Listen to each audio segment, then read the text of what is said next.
출애굽기 2장 1절 10절까지 봉독해서 올리겠습니다. 출애굽기 2장 1절에서 10절.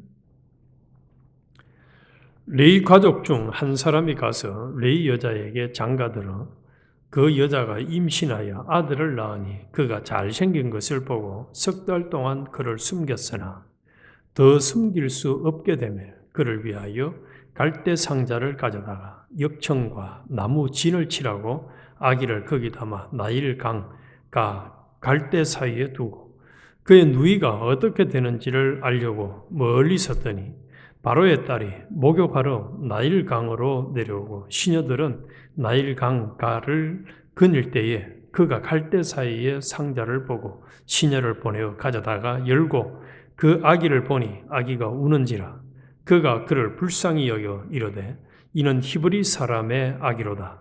그의 누이가 바로의 딸에게 이르되 내가 가서 당신을 위하여 히브리 여인 중에서 유모를 불러다가 이 아기에게 젖을 먹이게 하리까. 바로의 딸이 그에게 이르되 가라 하매 그 소녀가 가서 그 아기의 어머니를 불러오니 바로의 딸이 그에게 이르되 이 아기를 데려다가 나를 위하여 젖을 먹이라. 내가 그 싹스를 주리라. 여인이 아기를 데려다가 젖을 먹이더니 그 아기가 자라매 바로의 딸에게로 데려가니 그가 그의 아들이 되니라. 그가 그의 이름을 모세라 하여 이르되 이는 내가 그를 물에서 건져내었음이라 하였더라. 아멘. 오늘 아침에는 하나님의 섭리 속에 숨겨진 구원이라는 제목으로 같이 은혜를 나누겠습니다. 하나님의 섭리 속에 숨겨진 구원. 지금까지 사시면서 그 법을 어겨가지고 범칙금을 내본 경험이 있으시죠? 그러면은 참 그 돈은 굉장히 아깝게 느껴지죠. 또 열심히 사업을 했는데 그만 부도가 나와가지고 다 없어졌다. 그때 참 너무너무 허무합니다. 또 어딘가 투자를 했는데 투자를 한 것이 망해도 그것도 참 허무하고 그 일론 머스크가 대학생 때 프로그램을 잘해가지고 이제 회사를 팔았는데 그때 당시에 2천억 대학교 4학년 때 2천억에 팔았다. 근데 일론 머스크는 돈을 벌었는데 그 투자한 회사는 망했대요. 그래서 그 2천억 투자한 회사는 얼마나 속이 상했을까요? 성경에 보면은 우리 인생도 나그네 인생이고 우리가 이 땅에서 어떻게 살았느냐 주님 말씀한 대로 보물을 땅에 쌓아두었느냐 하늘에 쌓아두었느냐에 따라서 결과가 달라질 것을 말씀하거든. 그래서 우리는 늘 오늘 찬송처럼 예수님이 우리를 피 흘려 구원해 주셔가지고 우리를 죄 없는 사람, 의인, 하나님과 화목된 영생의 결합을 가진 자로 살도록 이 어마어마한 특별한 은혜를 주셨는데 우리가 삶을 나중에 뒤돌아보고 또 주님의 심판대 갔을 때에 네 인생은 내가 가치로 여길 것이 하나도 없어 하는 이런 사람이 되어진다면 너무너무 끔찍한 일이죠. 그래서 요 중심을 우리가 하나 딱 잡고 있고 또 하나는 우리 창세기에서도 계속 그랬습니다만 요셉의 생애와 또 지금 출애굽기는 이제 1장, 2장 이 바로의 박해 아래서 지금 하나님 백성들이 살아가는 장면을 보여주고 있거든. 하나님을 믿는데 왜 이렇게 힘든 상황을 만나야 되느냐. 지금 방금 읽은 이 모세의 어머니 아버지는 얼마나 기가 차겠어요. 사랑하는 자식을 낳았는데 이 자식을 계속 집에서 키울 수가 없는 이 참 끔찍한 상황이죠. 제가 보니까 부모가 결혼을 해서 자식을 놓고 그 자식을 사랑스러워하지 않는 부모는 한 명도 없는 것 같아요. 흑인이든 백인이든 잘 살든 못 살든 어쨌든지 자기 자식은 오늘 본문에 보면 그런 표현이 나오잖아요. 2절에 보면 그 여자가 임신하여 아들을 낳으니 그가 잘생긴 것을 보고 이 잘생겼다는 표현이 어떤 표현일까요? 부모가 보면 자기 자식은 다 잘생겼어요. 그래서 내가 낳은 자식, 10달을 뱃속에서 키워가지고 낳은 자식을 보니까 잘생겼단 말이에요. 이걸 떼놓기 싫은 거예요. 그런데 계속 키울 수가 없으니까 남자들은 다 죽이라고 했으니까. 그래서 이런 핍박 가운데 사는 것처럼 우리의 신앙생활도 나로서는 양심껏 죄를 안 지으려고 노력을 하고 신앙생활을 잘한다고 하는데 세상 사람들이 이런 표현 왜 안 풀리지? 왜 이렇게 어려울까? 왜 이런 고통과 어려움이 지속될까 할 때에 의문이 많이 생겨요. 마치 시편 73편 기자가 이야기한 것처럼 악인들은 아무리 죄를 지어도 망하는 것도 없고 죽는 것도 없고 고통도 없고 다 형통한데 자기는 계속 어려움만 당하는 거예요.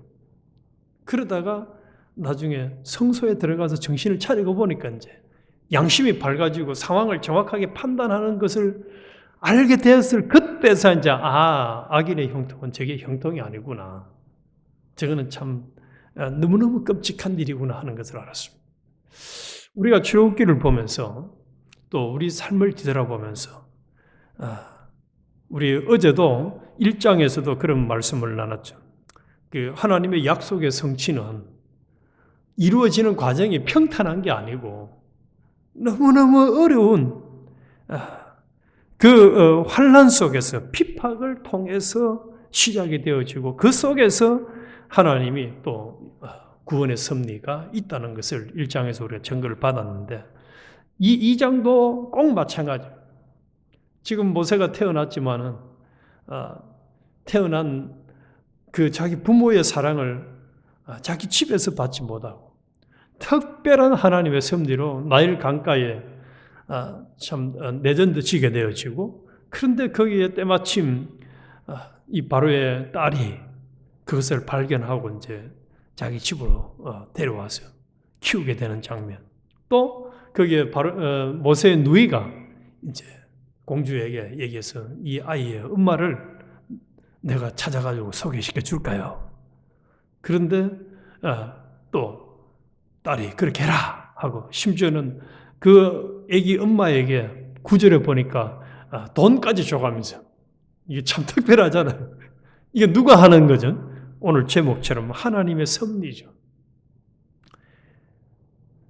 애굽이 얼마나 넓은 지역이 있는데 그런데 하필 그 갖다 놓은 지역에 바로의 공주가 거기에 자기 집에서 목욕해도 될 건데 왜 이 강가에 와가지고 목욕을 했는지 그것도 하나님의 섭리죠. 그리고 그 강도 뭐 얼마나 이렇게 넓겠어요. 나일강은 길어도 지금 제가 알기로는 나일강이 세계에서 제일 긴 강인가 그런 걸 알고 있는데 그 많은 강변들 중에서 딱 이 바로의 공주의 눈에 띄도록 한 것. 그리고 그것을 또 보고 있도록 하는 마음을 그 누이에게 준 것도 그렇고. 그리고 데려다가 이제 모세의 어머니를 찾아서 젖을 먹여가지고 자라도록. 이 시간은 정확하게 며칠이라고 안 됐지만은 아마 100일 정도가 되지 않았을까. 그래서 이 자라도록 하나님이 섭리하는 것. 참 드라마도 이런 드라마가 없죠. 아마 이걸 실제로 극으로 이렇게 표현을 해보면 아주 아름다울 거예요. 이것을 보니까 하나님이 섭리하시네. 하나님이 약속을 성취하기 위해서 모세를 안 죽이시고 살려주시고 또 보호하시고 인도하시는구나 하는 것을 알 수가 있습니다. 그래서 하나님의 섭리의 손길은 모세에게만 있는 것이 아닙니다. 이 자리에는 우리 모두에게도 하나님이 섭리하시고 또 이렇게 신명막측하게 딱딱딱딱 때를 맞춰서 하나님이 필요할 때는 사람을 붙여주고 필요할 때는 물질도 붙여주고 필요할 때는 환경을 총동원해가지고 우리를 섭리해 주셔서 지금의 내가 있다는 사실을 우리는 믿고 감사해야 됩니다. 하나님이 얼마나 철저하게 우리를 섭리하시는지 모릅니다. 오죽 답답했으면 이사야서에 그렇게 말씀하시겠어요.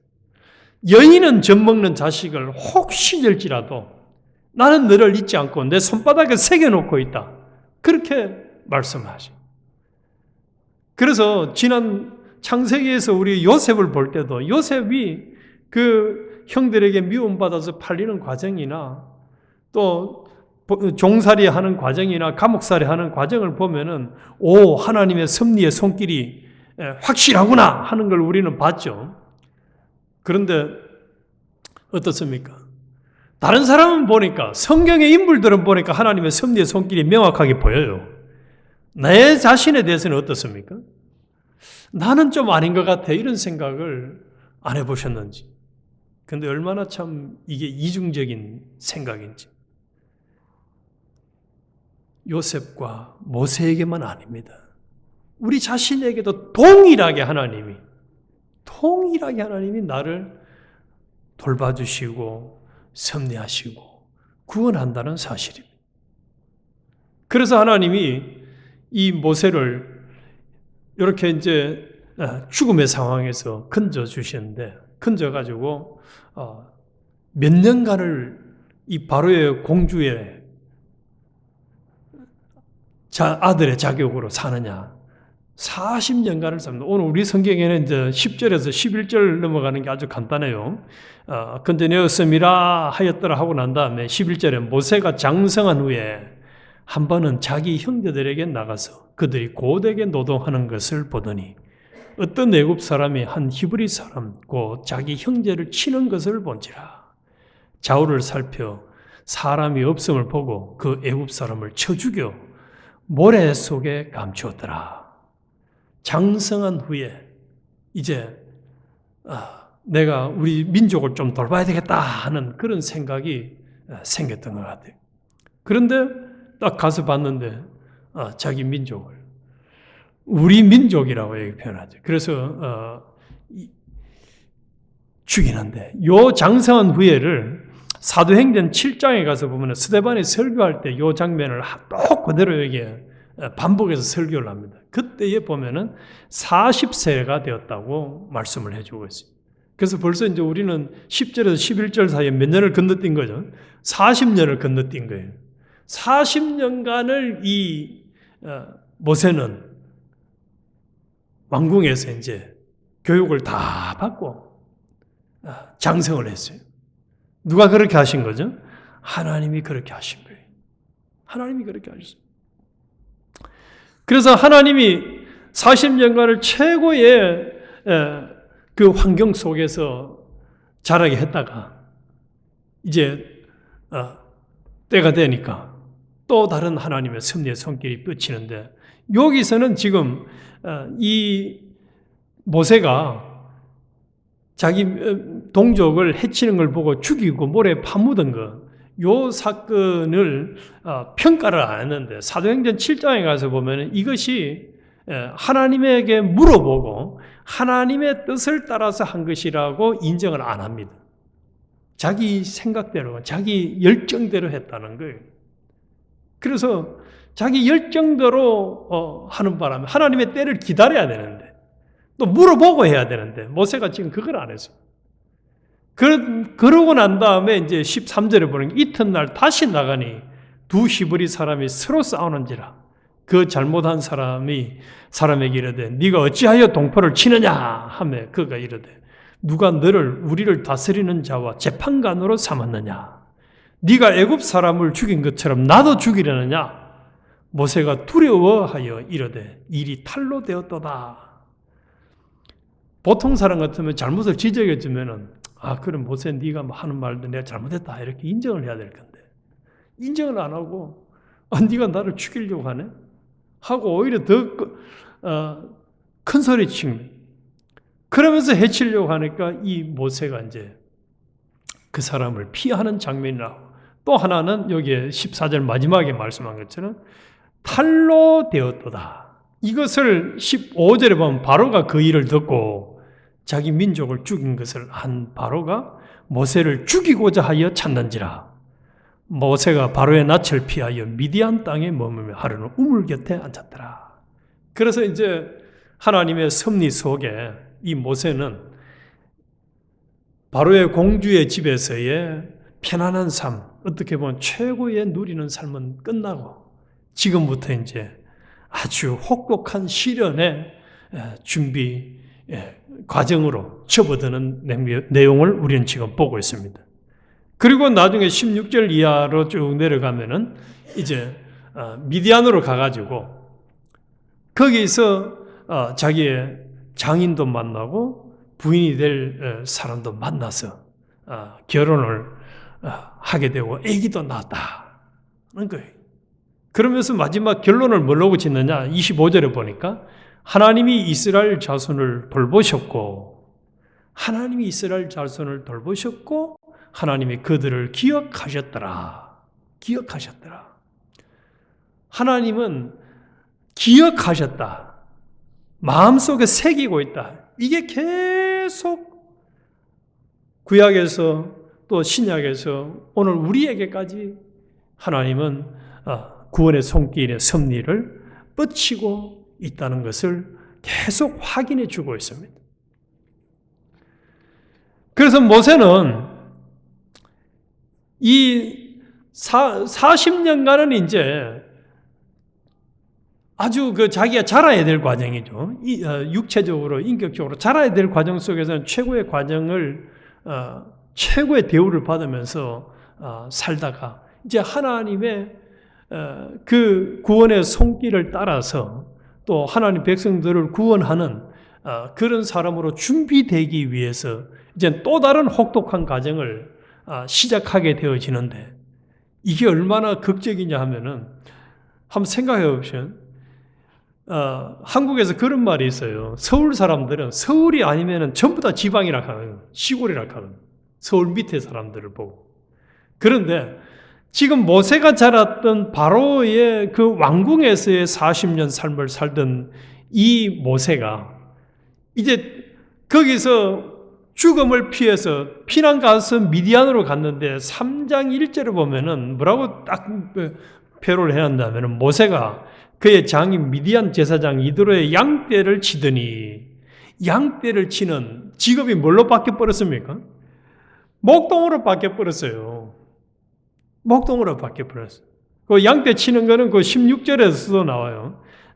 16절에 보면 미디안 제사장에게 7딸이 있던데 그들이 와서 물을 길어 구유에 채우고 그들의 아버지의 양떼를 먹이려 하는데 목자들이 와서 그들을 쫓는지라 모세가 일어나 그들을 도와 그 양떼를 먹이니라.